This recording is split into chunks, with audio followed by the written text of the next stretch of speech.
Ons groet ook almal wat nou elektronies by ons erediens aangesluit het. Hartlike goeiemôre. Mag ons elkeen vandag ook God se teenwoordigheid by ons ervaar en beleef en mag die boodskap wat ons vandag van die Here ontvang werklik in ons harte ingang vind en mag dit ons lewens verryk sodat ons geestelik kan groei en God met groter toewyding en dankbaarheid kan dien. Kom ons word nou stil, dan bid ons saam. Hemelse Vader, uit U hand kom daar so baie seëninge, so baie dinge om voor dankbaar te wees. U seën ons die afgelope tyd met lieflike reën, met heerlike sonskyn, met pragtige weer. U seën ons Vader met U goedheid en guns wat U in oorvloed oor ons uitstort, met al die seëninge van die Gees wat daar in die hemel is.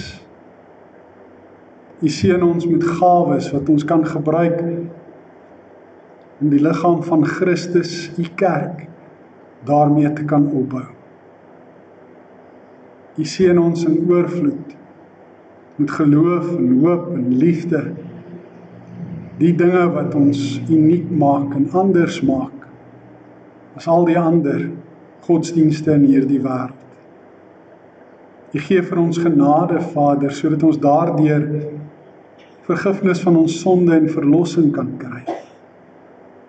Dat ons nie eers nodig het om dit te probeer verdien nie, want ons kan nie. U is elke dag by ons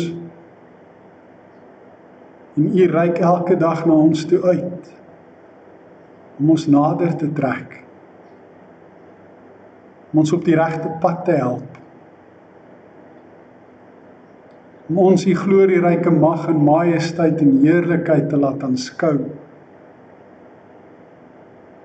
En vir al hierdie dinge sê ons vandag weer eens net dankie. Ons sê ook dankie vir die woord waar dit ons nou kan lees. Ons sê vir die dankie vir die boodskap wat U daardeur vir ons wil gee.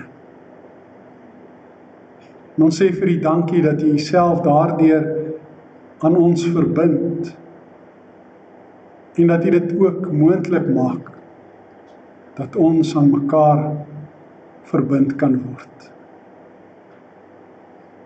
Daarom kom bid ons dat U die mure tussen ons sal afbreek, dat U dit wat skeiding maak tussen ons en U sal verwyder, dat U ons sonde sal vergewe, dat ons in die regte verhouding met U kan staan en ook met mekaar. Ons bid dit in Jesus se wonderlike naam. Amen. Ja, wat 'n voorreg om vandag weer in God se huis te kan wees saam met medegelowiges. Hierdie kerk is God se kerk.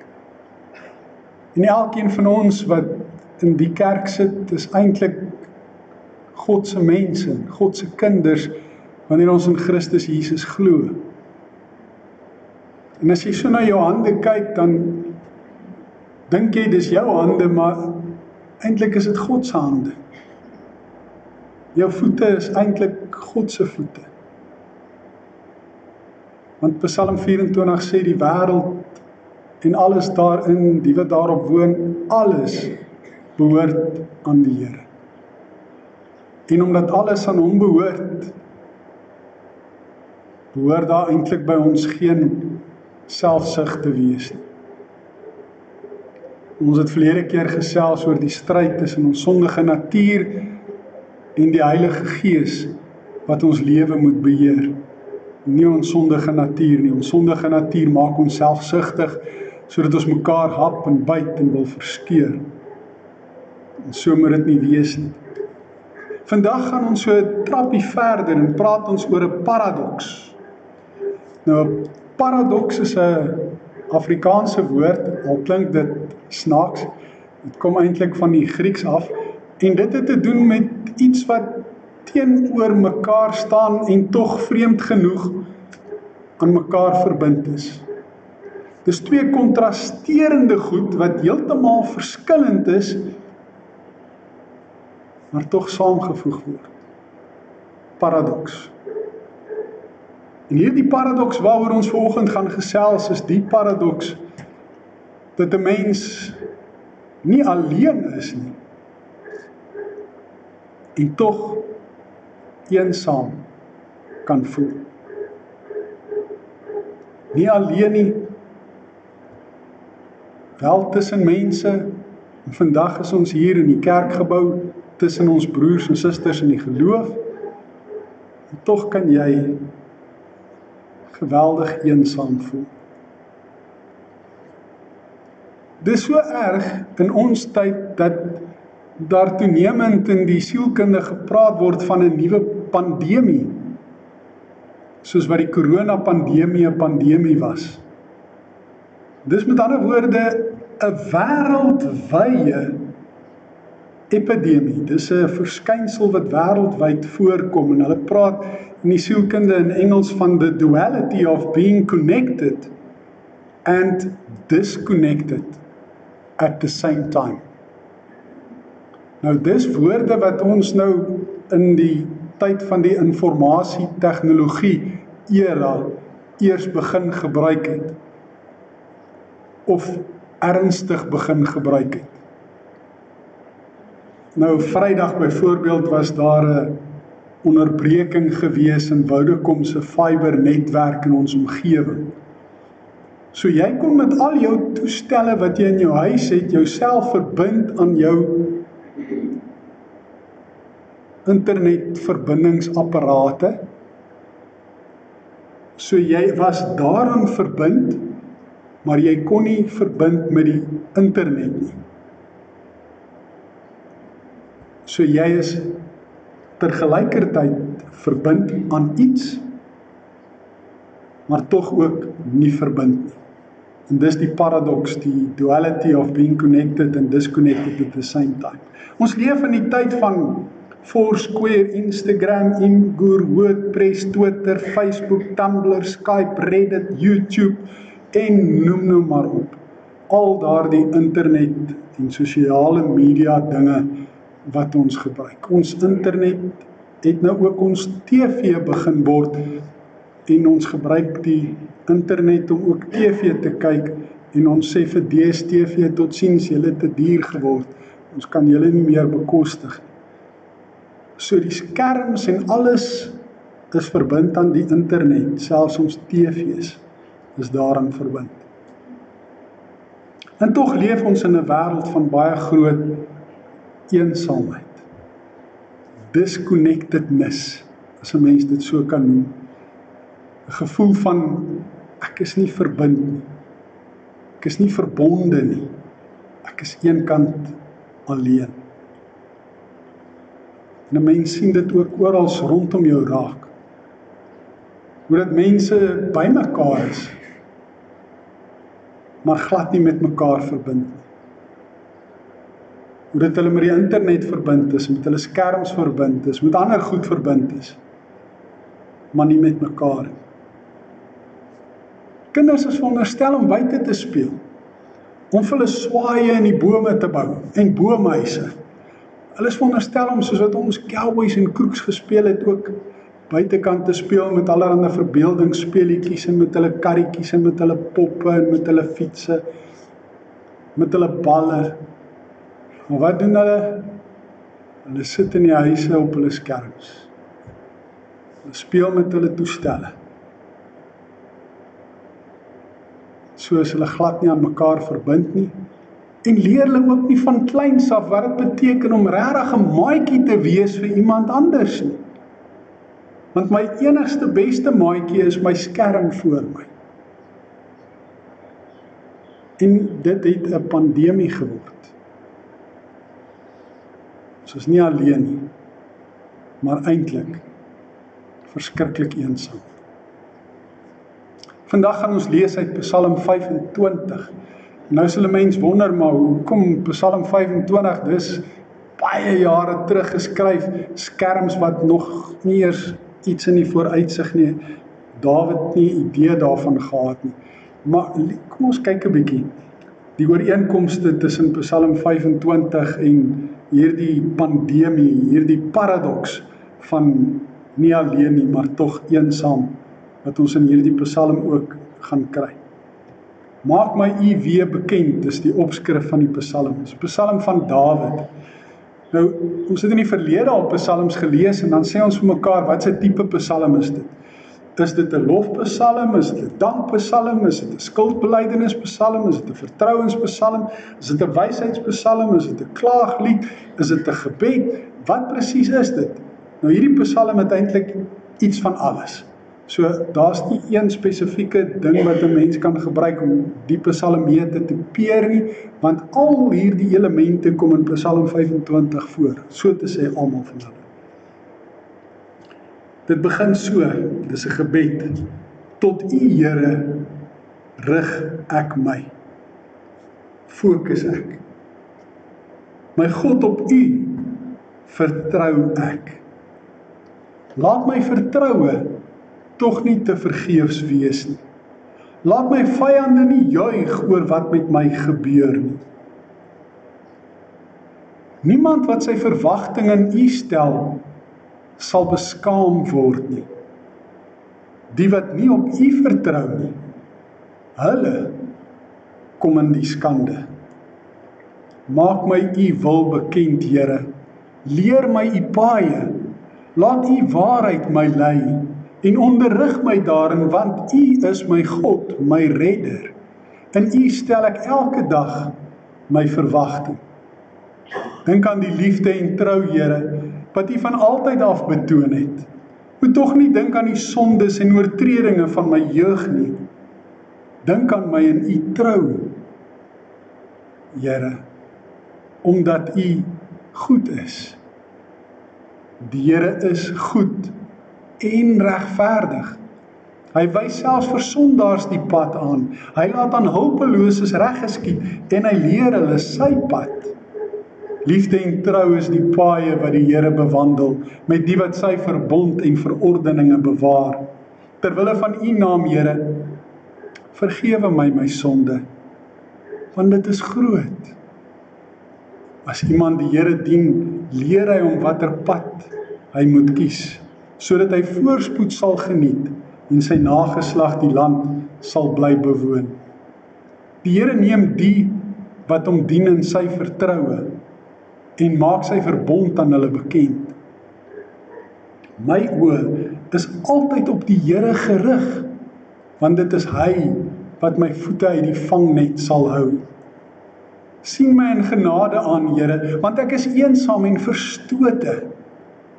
Ek verkeer in die allergrootste nood. Bevry my tog uit my elende. Kyk hoe sleg gaan dit met my en hoe swaar kry ek. Vergewe tog al my sondes. Kyk hoe baie vyande het ek en hoe fel haat hulle my. Beskerm my en red my. Laat my nie beskaamd staan nie, want by U skuil ek. Laat onskuld en opregtheid oor my die wag hou, want op U vertrou ek. O God, red Israel uit al sy nood. Dit dan Psalm 25.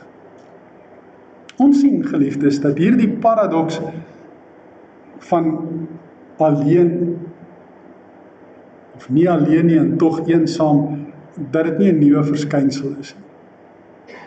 Dawid was ook nie alleen nie, en tog het hy baie eensaam gevoel. Die woorde wat ons vandag gebruik om hierdie paradoks mee te beskryf, en die manier waarop ons daarna kyk en die oorsake daarvan is eie aan ons tyd, wanneer ons praat van verbindinge. Ons was nog nooit in die geskiedenis so verbind, soos wat ons tans is, aan die hele wêreld. En tog is ons gedisconnect nie. Tog voel ons eensaam en geïsoleerd. Hierdie gevoel is nie iets niets nie. Dawid het dit ook geken. Hy het ook geweet wat dit is om eensaam en alleen te voel. Om tegelykertyd tussen mense te wees en tog nog eensaam, afgesonder en geïsoleerd te voel, dis 'n emosie wat hy ook geken het. wat hy ervaar het, en hy praat daarvan in hierdie gebed, wanneer hy tot die Here bid. Kom ons kyk 'n bietjie hoe beskryf hy al hierdie emosies wat hy ervaar. Hy is 'n bietjie van 'n paranoia. Paranoia beteken om bang te wees vir vervolging, vir vyande, en dis wat hy is. Hy is bang vir die vyande wat sy lewe bedreig. So daar is by hom hierdie gevoel van angs, van vrees. Ons sien by hom ook skuldgevoelens, gevoelens van berou oor sy sondes. En hy sê sy sondes is groot. En op meer as een keer in hierdie psalm bely hy sy sonde en vra hy die Here moet sy sonde tog asseblief vergewe. Nou ons ken Dawid se geskiedenis. Ons weet van sy verhouding met Batseba, buiteegtelike verhouding, en ons weet hoe hy van haar man ontslaag geraak het, deur hom eintlik maar te laat vermoor.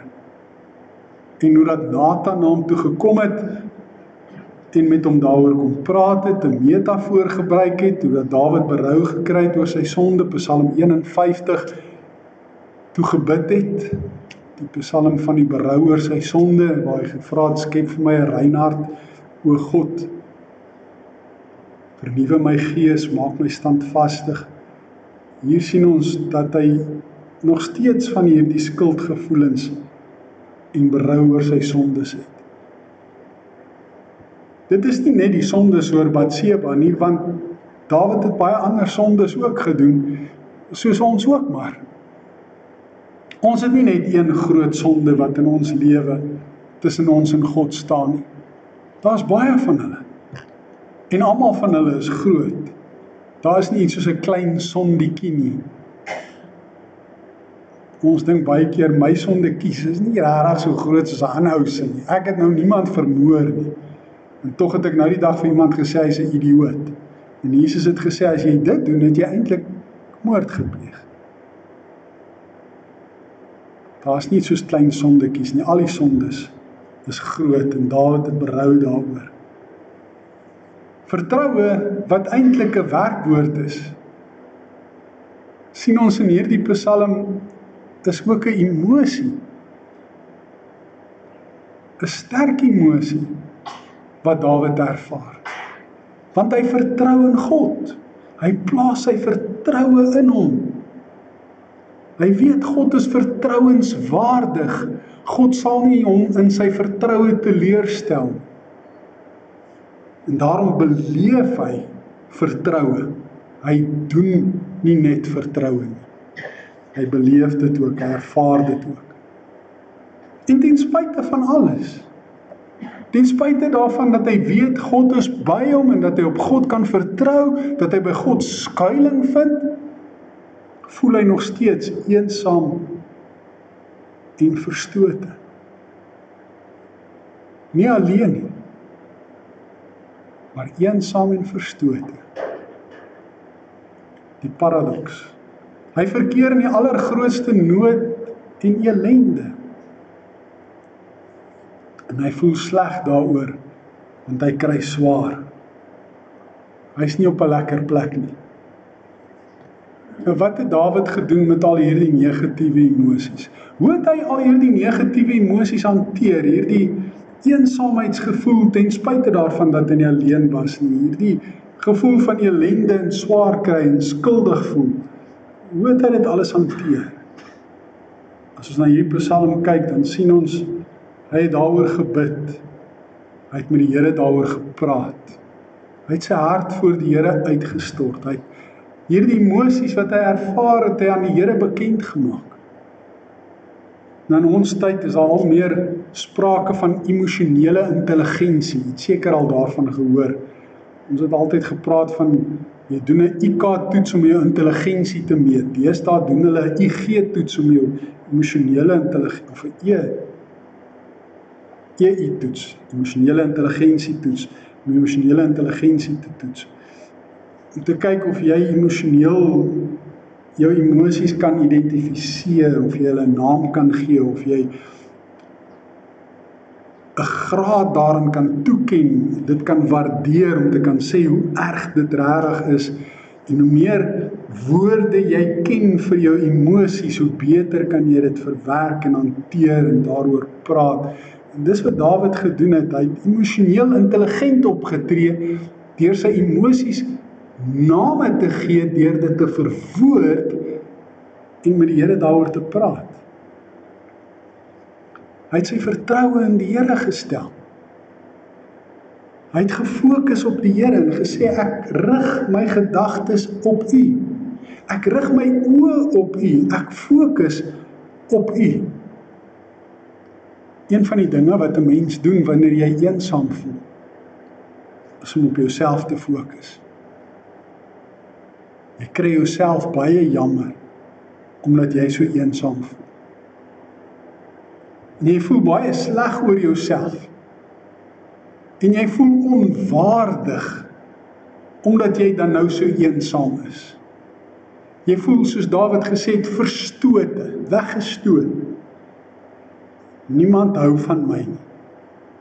Ek is eenkant alleen. Almal het van my vergeet. Niemand dink meer eers aan my. So jy dink net aan jouself en hoe jy voel, as jy so eensaam en alleen voel. Dawid het besef, dit werk nie. En daarom fokus hy nie op homself nie, maar op God. Hy rig sy gedagtes op God, en oor wie God is en wat hy doen. Hy het geglo met sy hele hart, dat almal wat hulle verwagtinge in God stel, nie teleurgestel sal word nie. Hy gebruik die woord beskaam, of dis die woord wat in die Afrikaanse vertaling gebruik word. Beskaam en teleurgestel is maar baie dieselfde. Ek sal nie skaam voel nie, ek sal nie teleurgestel wees nie, ek sal nie beskaamd wees nie, as ek in die Here vertrou, en as ek my verwagting in hom stel nie. Hy sal my nie teleurstel nie. Dawid het geweet, dat almal wat nie op God vertrou nie, die teenoorgestelde sal beleef.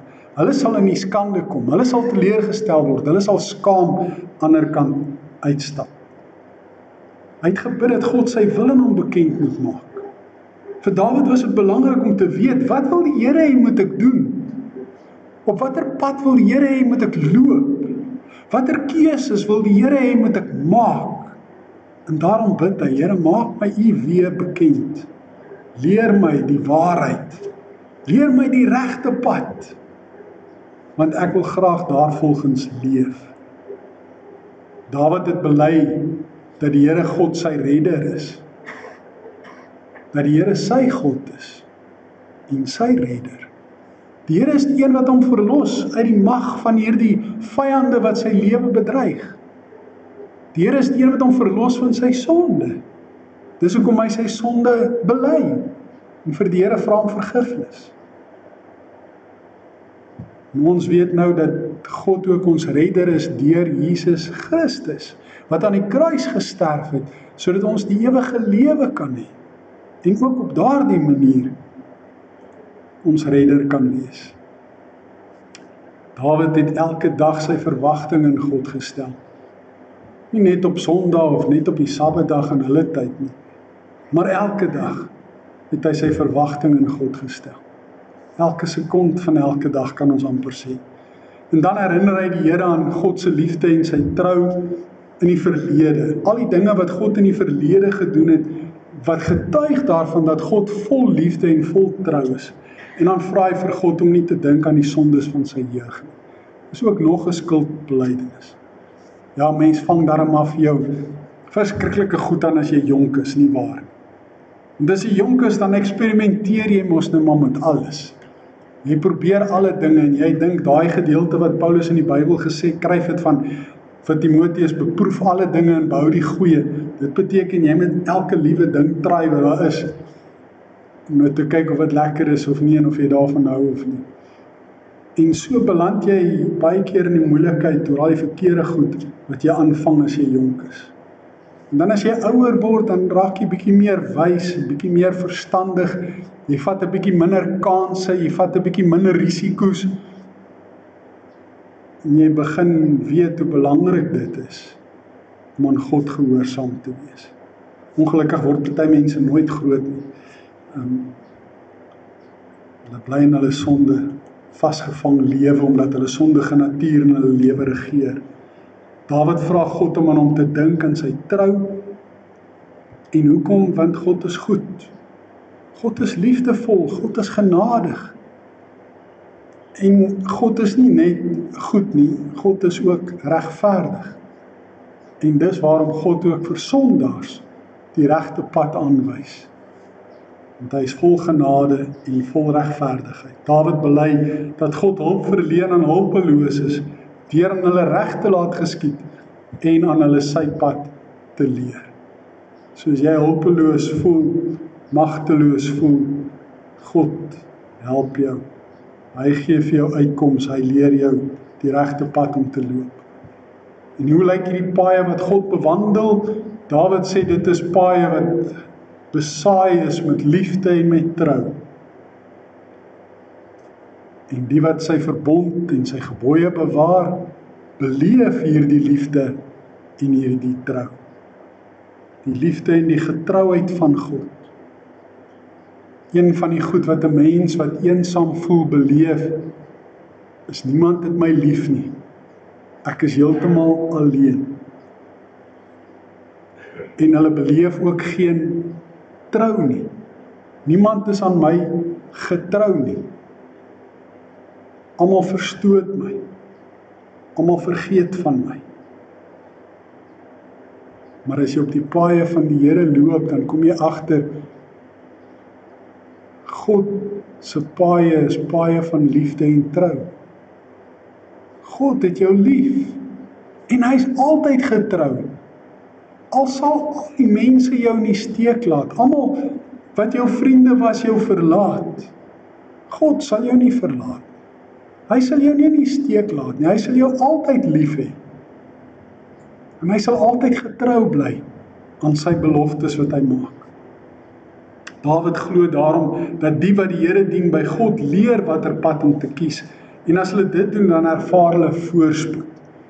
Nou voorspoed het vir hulle in daardie tyd beteken dat jy en jou nageslag lank in die beloofde land kan bly woon. En dis hoekom hy dit in sulke woorde dan ook beskryf. Maar dit gaan maar oor voorspoed, dat dit met jou goed sal gaan. Dawid glo dat God die wat hom dien in sy vertroue neem en dat hy sy verbond aan hulle bekend maak. En dis 'n interessante gedagte. Ons weet dat ons vir God in ons vertroue moet neem.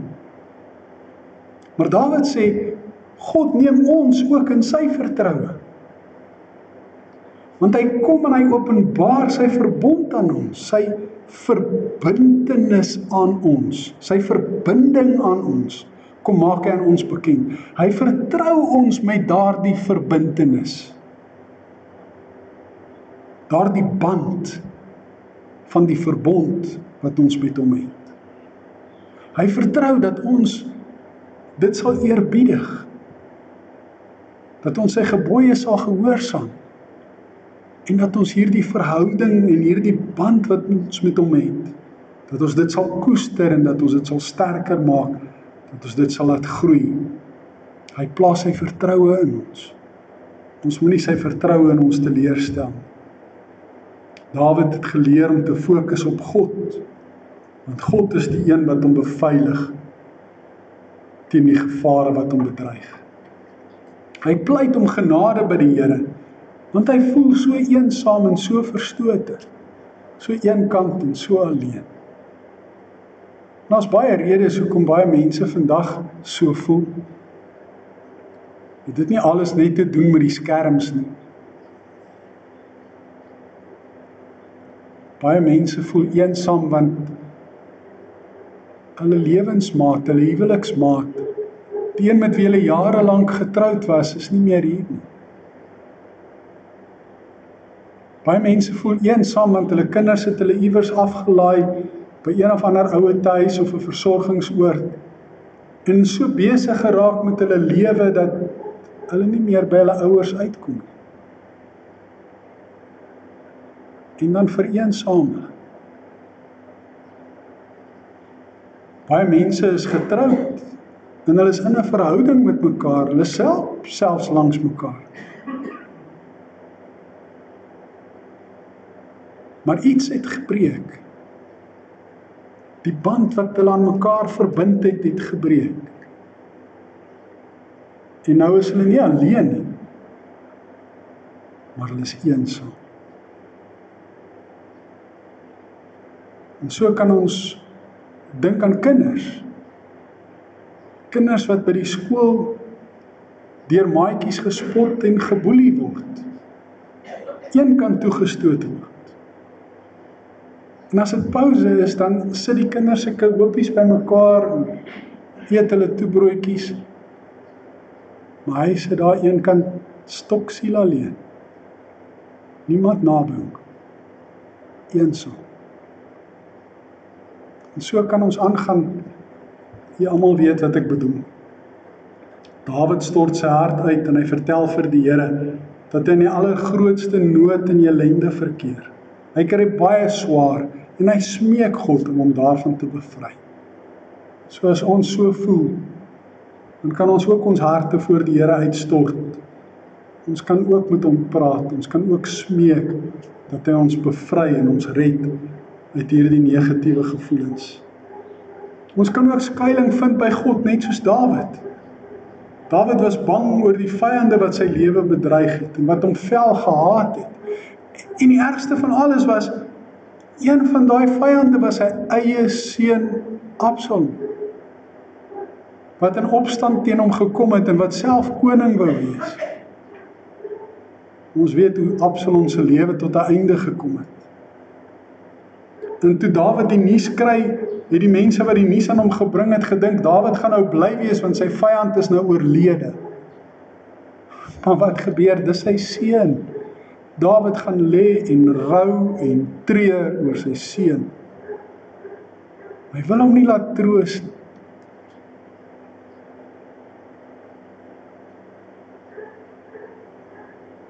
As jou eie kind jou vyand geword het,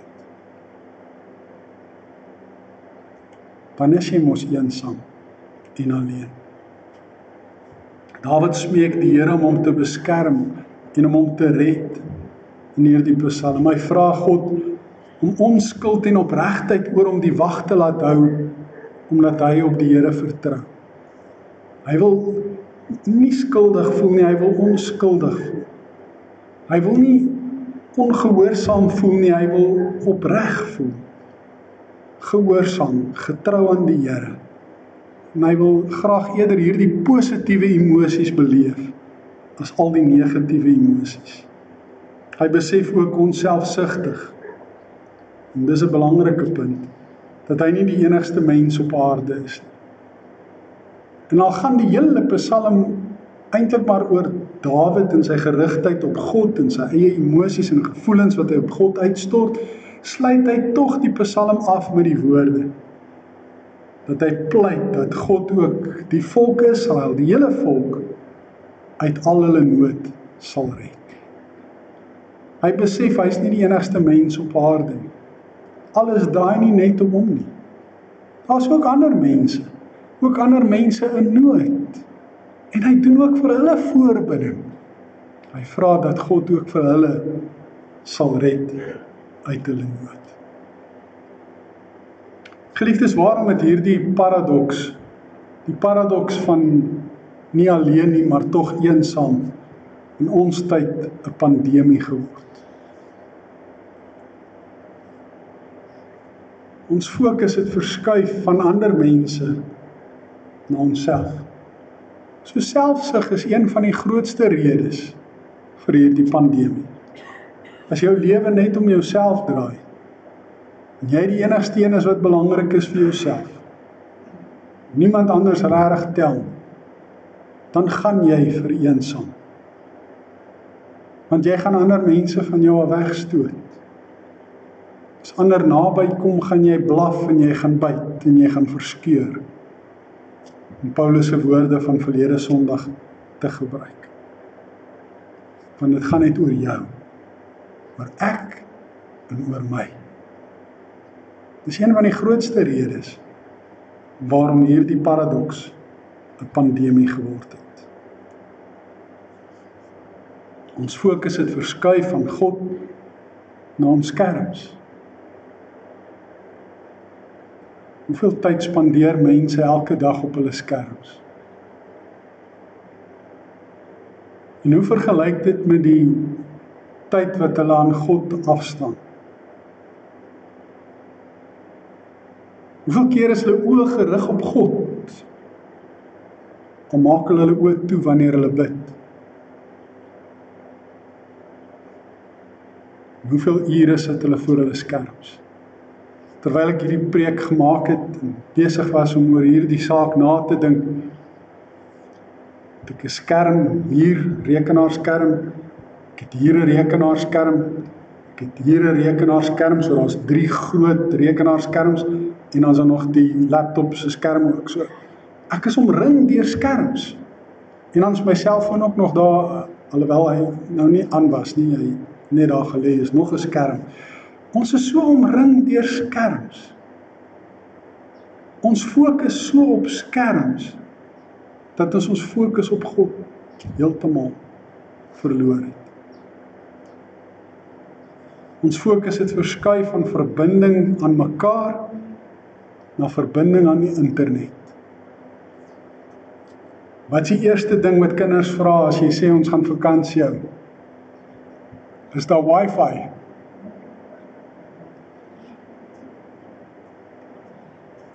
Is daar opvangs?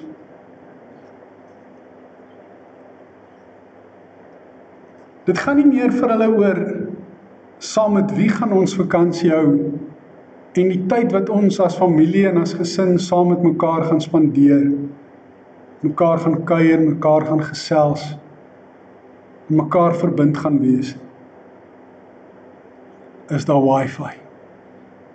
Dis wat vir ons tel. Ons fokus het heeltemal geskuif. Ek onthou voor selfone gekom het en nog verder terug voor televisies gekom het, hoe baie ons gekuier het. Elke Sondagmiddag het ons by iemand gaan kuier. Na kerk het ons geëet, of ons het by iemand geëet, of by die huis geëet, in die kar geklim, en ons het gery, ons het vir die oupa, vir daai oupa, vir die oom, vir daai tannie, vir hierdie neefie, vir daai niggie, ons het gekuier met ons familie. Elke Sondag was kuiertyd. Toe kom die TV's. En toe verdwyn dit. En toe kom die selfone, en die rekenaars, nie internet. En nou is dit heeltemal gone. Dis heeltemal weg. Wanneer laas het jy regtig as familie behoorlik met mekaar gekuier? Wanneer laas het jy kontak gemaak, regtig kontak gemaak met iemand anders? Ja, ons is eerder verbind aan die internet. Ons fokus het verskuif van persoonlike intimiteit en kontak na virtuele verbindings. Ons is virtueel aan mekaar verbind, met ons selfone en ons netwerke en al die goeders. Maar persoonlike intimiteit en persoonlike kontak, dit het verdwyn. Dit is nie meer daar nie.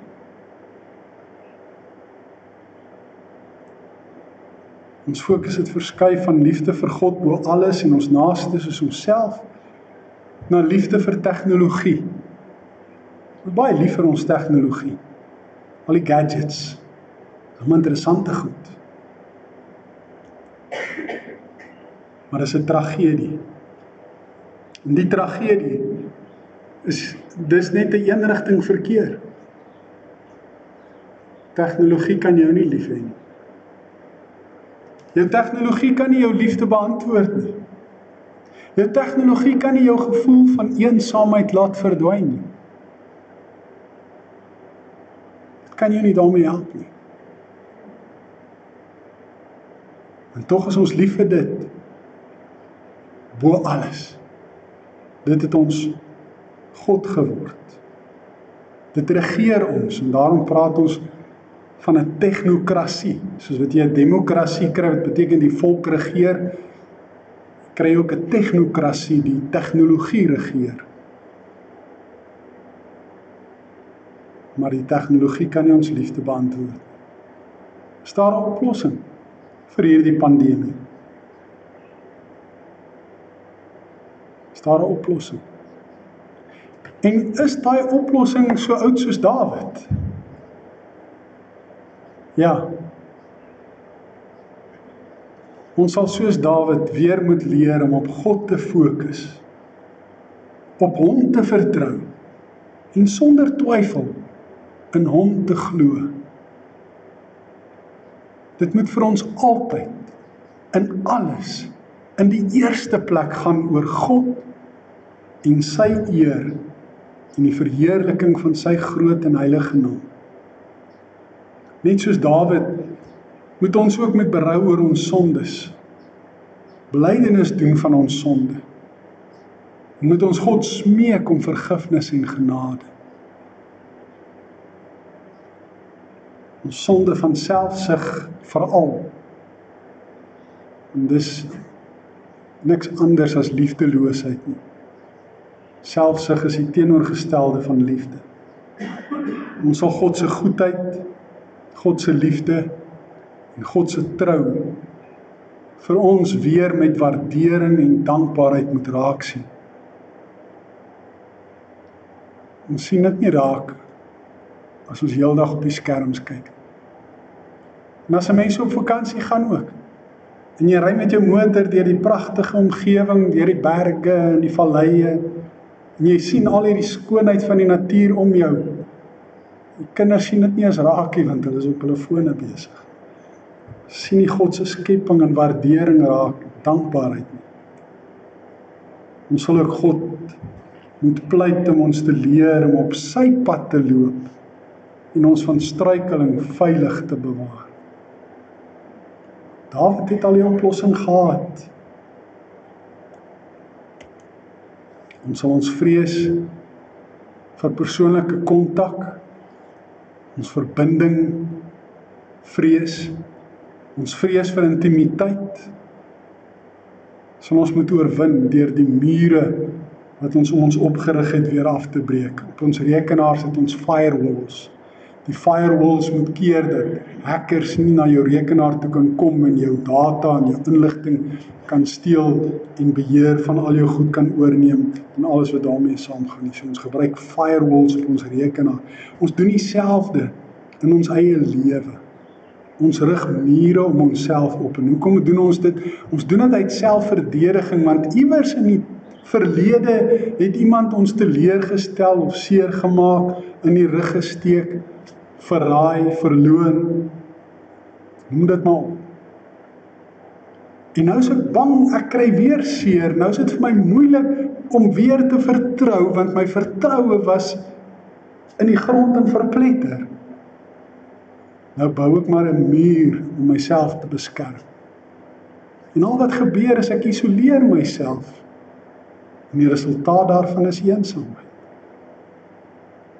Ek sal moet leer om daardie mure weer af te breek. Die COVID-pandemie het hier nogal 'n groot rol gespeel. Ons lewe nou post-COVID, na COVID. En almal van ons is daardeur geraak. Daar was 'n tyd gewees wat ons in ons huise toegesluit was. Ons was in huisarrest, as dit ware. Ons kon nie eers kerk toe kom nie. En dit het vir lank aangehou. En dit het veroorsaak dat daar by mense nou half vrees ontstaan het vir kontak met ander mense, want net hoe steek jy my dalk aan van een of ander virus wat jy dalk het. En ons het verleer in daardie tyd om regtig intimiteit en kontak met mekaar te kan bou en te kan versterk. En ons het onsself geleer isoleer met firewalls wat ons om ons bou. Ons sal weer verbindings aan die eensames rondom ons moet herstel, deur weer persoonlike kontak te maak en weer intimiteit te kweek. Die beste manier om van jou eensaamheid ontslae te raak, is om iemand anders wat eensaam is, se eensaamheid te gaan verlig. Ek sê dit weer, want dit is belangrik. As jy eensaam voel, kry iemand anders wat ook eensaam voel, en gaan help om nie meer eensaam te voel, of haar. En jou eensaamheid gaan ook verdwyn. Maar dit gaan beteken dat jy die mure wat om jou is, eers moet afbreek. Dat jy die vrees en die angs wat jy het vir persoonlike kontak, dat jy dit sal moet oorwin. En daarvoor moet jy weer teruggaan na die preek wat ons gehad het oor angs en vrees vir die nuwe jaar op Oujaarsdag. En dit weer 'n slag gaan kyk, want dis hoe 'n mens vrees oorwin. Jy sal daai vrese moet oorwin. Voordat ons verbindings met God nie reg is nie, sal ons verbindings aan mekaar nooit reg kan wees. Ons weet met ons rekenaars werk dit so, as daar iets fout is iewers op hierdie verbindings met die netwerke, dan werk die internet nie, dan werk my rekenaar nie soos hy moet nie. Ons moet gaan vasstel watter verbindingsfoute is daar tussen ons en God. En ons moet dit regstel. As jy nie aan God verbind is as kind van God, wat sy liefde en sy trou ervaar en beleef en in 'n verbondsverhouding met hom leef, gehoorsaam op sy paaie en sy wil navolg en streef, gaan verbindings met ander mense amper onmoontlik wees. Behoorlike, ordentlike, gesonde verbindings. Dawid het dit besef en dis hoekom hy fokus op God.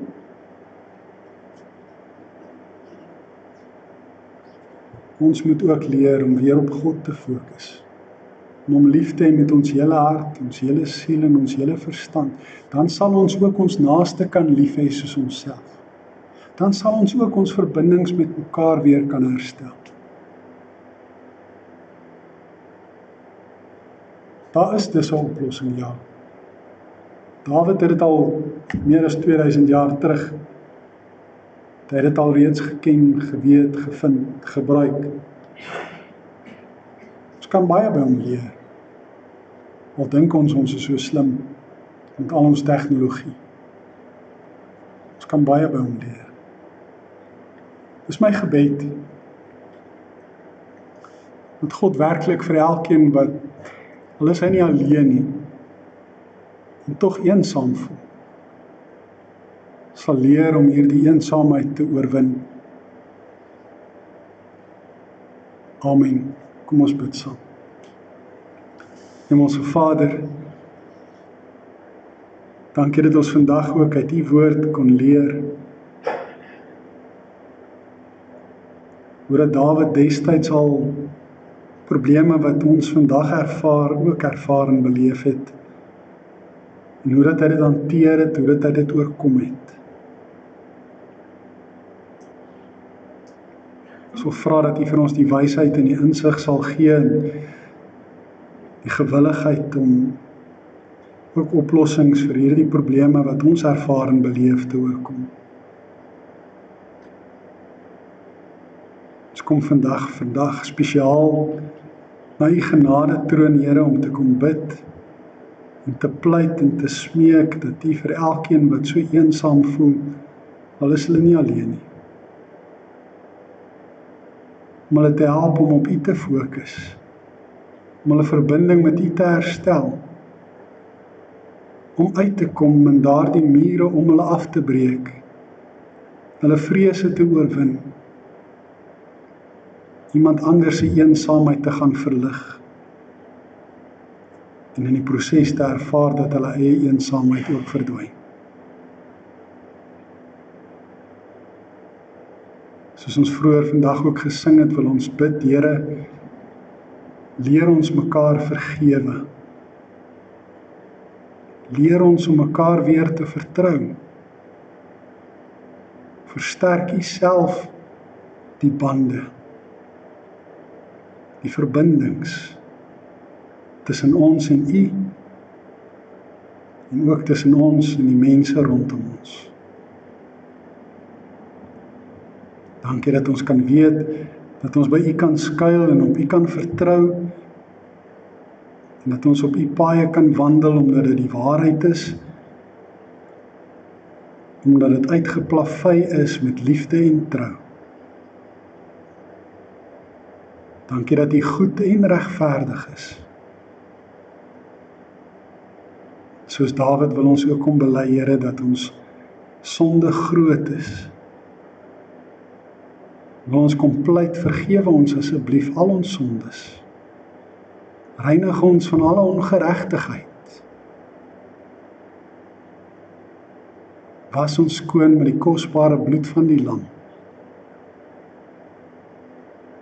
Ons wil ook kom bid, Here, vir bejaardes wat eensaam in 'n kamertjie sit, dag in en dag uit.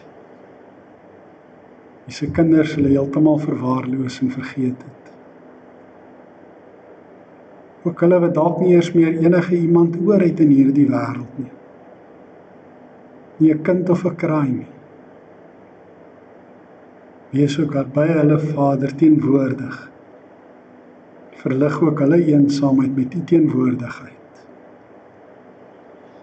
En bid ons, Here, vir al die weewenaars, vir al die weduwees.